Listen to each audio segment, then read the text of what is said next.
Ciao a tutti amici dello spicchio di YouTube.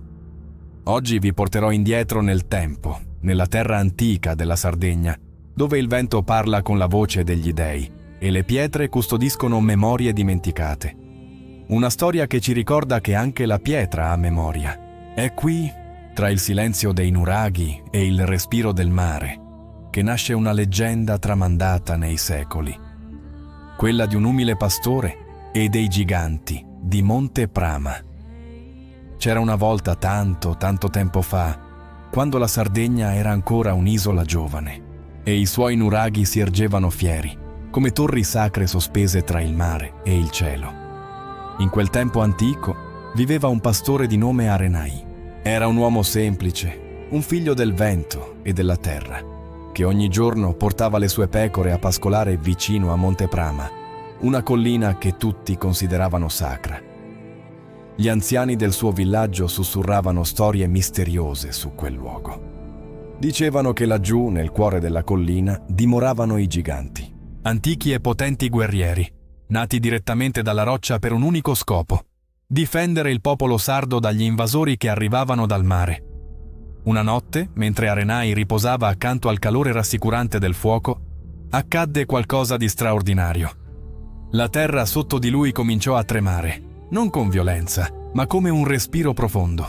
Dall'oscurità più fitta emersero delle figure imponenti, alte come le colonne del cielo. Indossavano elmi di bronzo che brillavano alla luce della luna e stringevano scudi rotondi, decorati con spirali che sembravano danzare. Uno di loro, il più maestoso, fece un passo avanti.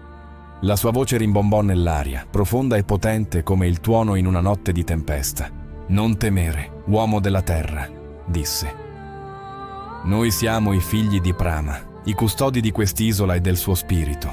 Vegliamo sui nuraghi, proteggiamo i vostri raccolti e custodiamo i vostri sogni».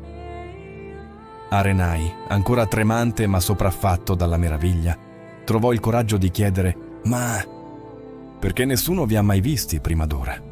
Il gigante sorrise, un sorriso antico e saggio. «Perché ci mostriamo solo a chi rispetta questa terra, non a chi la sfrutta senza amore. Tu, Arenai, tu ami la Sardegna con tutto il cuore e per questo ti è stato concesso di vederci. Ma ricorda bene le mie parole, pastore. Verrà un giorno in cui la nostra forza svanirà e torneremo a essere la pietra da cui siamo nati. Solo allora, dopo un lungo sonno, gli uomini ci ritroveranno e finalmente capiranno che i giganti sono esistiti davvero». Detto questo, il gigante sollevò la sua enorme mano e sfiorò delicatamente la fronte del pastore. Arenai cadde in un sonno profondo, un sonno senza sogni. Quando si risvegliò, le prime luci dell'alba stavano già colorando il cielo di rosa e d'oro. I giganti erano spariti, come se non fossero mai esistiti. Ma sul terreno, impressa nella roccia, era rimasta l'impronta perfetta di uno dei loro scudi. Da quel giorno, la vita di Arenai cambiò. Continuò a fare il pastore, ma portò sempre con sé il ricordo di quella notte sacra. E prima di lasciare questo mondo, radunò i suoi figli e raccontò loro la sua storia, concludendo con queste parole: «Ricordate, anche se la carne svanisce, la pietra conserva tutto».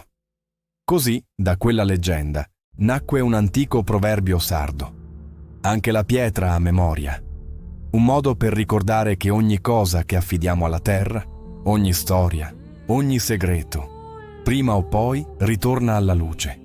E sapete qual è la cosa più incredibile? Moltissimi secoli dopo, proprio a Monte Prama, degli archeologi hanno davvero ritrovato le statue di quegli antichi guerrieri. I giganti, immobili, silenziosi, ma con uno sguardo così vivo da togliere il fiato. Ancora oggi, qualcuno giura che nelle notti in cui soffia forte il maestrale, se si ascolta attentamente, si può sentire la terra sussurrare il nome di Arenai, il pastore che una volta vide i giganti camminare. Grazie per aver ascoltato questa storia fino alla fine.